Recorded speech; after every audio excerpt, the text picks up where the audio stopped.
दोस्तों, आज हम बायोलॉजिकल नेम्स के बारे में बात करेंगे। दुनिया में जितने भी जीव जंतु हैं या पेड़ पौधे हैं, उनको एक पर्टिकुलर एक नाम दिया जाता है बायोलॉजी की भाषा में, जिसको हम बायोलॉजिकल नेम्स बोलते हैं। ये नाम इसलिए दिया जाता है ताकि किसी भी जो स्पीशीज है या प्रजाति है, जो वो एक पर्टिकुलर एक ही नाम से जानी जाए पूरी दुनिया में, और उसमें कोई कन्फ्यूजन ना रह जाए, ताकि बहुत सारी प्रजातियां किसी एक नाम से ना जानी जाए और किसी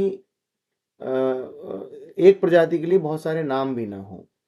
तो एक नाम एक प्रजाति ऐसा फिक्स होने के लिए बायोलॉजिकल नेम्स को हम बनाते हैं। और ये जो बायोलॉजिकल नेम्स होते हैं, ये बायनोमियल नेम्स होते हैं। बायनोमियल नेम्स मतलब इसमें दो वर्ड होते हैं। बाई बाई यानी दो, और नोमियल यानी नाम। तो एक किसी भी जीव जंतु, पेड़ पौधा या स्पीशीज जिसको बोलते हैं, उनको दर्शाने के लिए, उनको बताने के लिए हम बायनोमियल नोमेनक्लेचर का इस्तेमाल करते हैं। नोमेनक्लेचर यानी नामकरण पद्धति। तो बायनोमियल यानी दो शब्दों से बना हुआ, नोमेनक्लेचर मतलब नामकरण पद्धति। तो जो पहला शब्द होता है वो जीनस को बताता है, और जो दूसरा शब्द होता है वो स्पेसिफिक एपिथेट को बताता है।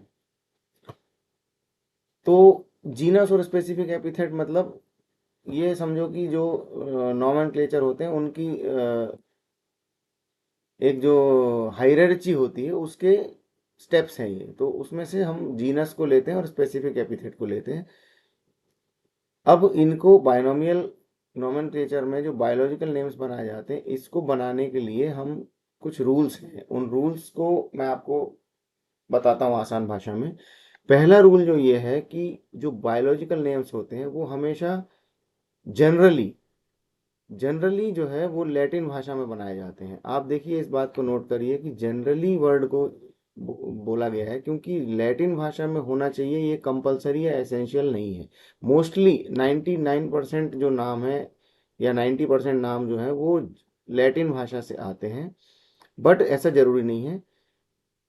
जो बायोलॉजिकल नेम्स हैं वो दूसरी भाषाओं से, मॉडर्न भाषाओं से, ग्रीक एंशियंट भाषा से भी आ सकते हैं, या फिर किसी पर्सन या प्लेस को हॉनर करने के लिए, यानी उसको एक विशेष रूप से उसका सम्मान देने के लिए, या फिर किसी स्पीशीज की, किसी प्रजाति की पर्टिकुलर कैरेक्टरिस्टिक्स को बताने के लिए भी हम नोमेनक्लेचर जो है वो बायोलॉजिकल नेम्स हम बनाते हैं। जैसे कि फॉर एग्जांपल होमोसेपियंस है, मतलब कि वो वाइज मैन होता है। होमोसेपियंस का मीनिंग होता है वाइज मैन, यानी बुद्धिमान व्यक्ति।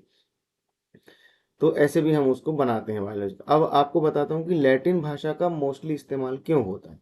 क्योंकि लैटिन भाषा जो है वो एक डेड भाषा है। डेड भाषा मीनिंग क्या होता है कि डेड भाषा यानी कि जो अब जो है इस्तेमाल नहीं होती है भाषा। ऐसा मैं आपको समझाने की कोशिश करता हूँ कि जो लैटिन भाषा है वो यूरोप में 18वीं शताब्दी में, मतलब 1700 से सन 1700 से सन 1800 के बीच में सबसे ज़्यादा ये भाषा यूज़ होती थी स्कॉलर्स में। स्कॉलर्स का मतलब पढ़ाई लिखाई के लिए जो भाषा इस्तेमाल होती है, वो भाषा यूरोप में सबसे ज़्यादा जो भाषा इस्तेमाल होती थी वो लैटिन भाषा इस्तेमाल होती थी। और अब जो है ये भाषा दुनिया में कहीं पर भी बोली नहीं जाती है। इसका मतलब इस भाषा का जो है अब कहीं उपयोग नहीं होता है। तो जब उपयोग नहीं होता है तो जो भाषा है ना वो डेड भाषा कहलाती है, क्योंकि उपयोग की जाने वाली भाषाएं हमेशा बदलती रहती हैं, उनमें नए नए वर्ड्स या नए नए स्टाइल्स आते रहते हैं। बट क्योंकि लैटिन अब पूरी दुनिया में कहीं इस्तेमाल नहीं होती है, इसीलिए इसको एक डेड भाषा बोला जाता है। तो डेड भाषा का फायदा ये होता है कि जब उसके शब्द नहीं बदलते हैं, क्योंकि उसको इस्तेमाल नहीं किया जा रहा है, तो उसके शब्दों में कोई मॉडिफिकेशंस नहीं होता है। इसलिए वो सदियों तक उस भाषा को हम, उसके जो वर्ड्स रहेंगे वो फिक्स रहेंगे। तो बायोलॉजिकल नेम्स में कभी चेंजेस नहीं होंगे, वो फिक्स होंगे। और इसका फायदा आपको ये मिलेगा कि जो बायोलॉजिकल नेम है वो बदलेगा नहीं, और वर्ल्ड वाइड उसको एक ही नाम से जाना जाएगा। ये हो गया आपका लैटिन भाषा का डिस्क्रिप्शन। तो रूल जो है कि जनरली लैटिन भाषा में होते हैं, और अन्य भाषाओं से भी नाम लिया जा सकता है। ये आपका पहला रूल हो गया। ठीक है।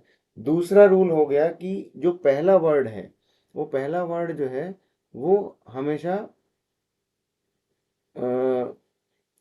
जीनस को बताएगा, और जो दूसरा वर्ड रहेगा वो स्पेसिफिक एपिथेट को बताएगा। ठीक है, ये दूसरा रूल हो गया। तीसरा रूल ये हो गया कि जब हम उसको हाथ से लिखेंगे तो दोनों शब्दों को, दोनों वर्ड्स को अलग अलग अंडरलाइन करेंगे। ये तीसरा रूल हो गया। ये हाथ से लिखने के टाइम पे, जब भी हम हाथ से लिखेंगे किसी बायोलॉजिकल नेम को, तो दोनों वर्ड्स को अलग अलग अंडरलाइन करेंगे। एक अंडरलाइन नहीं करेंगे पूरा नीचे, एक शुरू से आखिरी तक नहीं करेंगे, दोनों वर्ड्स के लिए अलग अलग अंडरलाइन करेंगे। अगर आप बायोलॉजिकल नेम को प्रिंट करते हो तो प्रिंट के टाइम ये अंडरलाइन की ज़रूरत नहीं है, बल्कि आप उसका जो शब्द रहेंगे उन शब्दों को, जो हम सीधा लिखते हैं उसको सीधा को थोड़ा टेढ़ा कर देंगे। ठीक है, तो उससे क्या होगा, वो इटैलिक्स में आ जाए। उस जो टेढ़ा करना, तिरछा करना जो रहता है अक्षर को, उसको कहते हैं इटैलिक्स में। तो जब हम प्रिंट करेंगे तो उस बायोलॉजिकल नेम्स के दोनों शब्दों को हम अंडरलाइन नहीं करेंगे, बल्कि इटैलिक्स में लिखेंगे, यानी तिरछा लिखेंगे। ठीक है, ये हो गया आपका तीसरा रूल। और चौथा रूल जो है वो ये है कि जो दोनों शब्द हैं, पहला जीनस का, दूसरा स्पेसिफिक एपिथेट का, इसका जो जीनस वाला पहला शब्द रहेगा उसका पहला अक्षर वो कैपिटल में रहेगा। ठीक है, और जो दूसरा शब्द रहेगा उसका पहला अक्षर जो रहेगा वो स्मॉल लेटर्स में रहेगा। जैसे मान लीजिए होमोसेपियंस है तो उसका एच जो है, होमो का एच जो है वो कैपिटल में रहेगा, और सेपियंस का जो एस है वो स्मॉल में रहेगा। ठीक है, तो ये आपके चार रूल्स हैं। पहला लैटिन हो गया, दूसरा जो है वो दो शब्दों का जो पहला शब्द है वो जीनस बताएगा, दूसरा स्पेसिफिक एपिथेट बताएगा। तीसरा रूल ये हो गया कि अंडरलाइन करेंगे हाथ से लिखते समय, प्रिंट करते समय इटैलिक्स करेंगे। और चौथा रूल ये हो गया कि पहले वर्ड का पहला अक्षर बड़ा और दूसरा वर्ड का पहला अक्षर छोटा। तो यही आपका बायोलॉजिकल नेम्स का एक शॉर्ट वीडियो मैंने बनाया। Thank you.